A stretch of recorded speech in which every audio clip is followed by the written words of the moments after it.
Okay, so you've been involved in broadcast radio for how long? Over 30 years, Ian. Oof. Okay, so did you know that there is no such thing as a Christian TV or radio station in Canada? Oh, interesting. I did not. They're illegal. The CRTC deemed it so.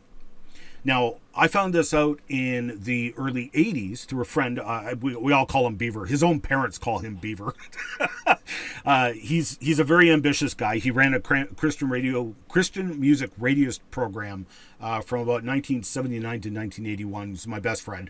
And he ran headlong into this issue. He's an ambitious guy. He wanted to go full bore. Why just a Christian music program? Why not a Christian radio station? And he found out the CRTC would not license a broadcaster as a Christian station because in their contention, all faiths must be represented. They would only license a religious station, and that station must carry content from all faiths.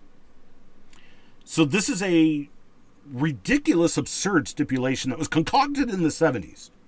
And you listeners, you YouTubers who are listening to this, wondering about the ramifications for your content, you might think, oh, well, the content I produce isn't religious in nature.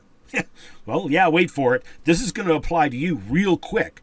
So the CRTC has already arbitrarily forced religious broadcasters to air content that they disagree with on religious grounds. Now, none of us Christians, I'm not. Beaver wasn't. None of us are opposing, say, the Muslims starting their own TV or radio station. Hey, more power to them. But how do you think the Muslims will feel about the CRTC forcing them by law to carry content on their station that they paid an awful lot of money to build, and they are forced to carry content from the infidels? How do you think they're going to like that? That's going to be an interesting conversation. Mm-hmm. That is exactly what's happening, and that's why you'll see,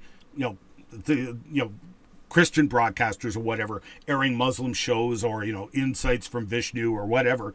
It's because of an irrational requirement by law. Then you've got Vision TV here in Canada, which just simply fully embraced the definition, CRTC's definition of it's a religious station, and hey, more power to them. But they have just embraced these laws and have built a spiritual TV station. And so it's this bizarre eclectic mix of every religious and spiritual view you can think of. So, but that's absolutely, yeah. So let me ask you. So why should anybody care if they're not producing religious content? Okay, so this is an excellent example of a significant and arbitrary decision that the CRTC made. Now let's apply this to the ever-evolving internet.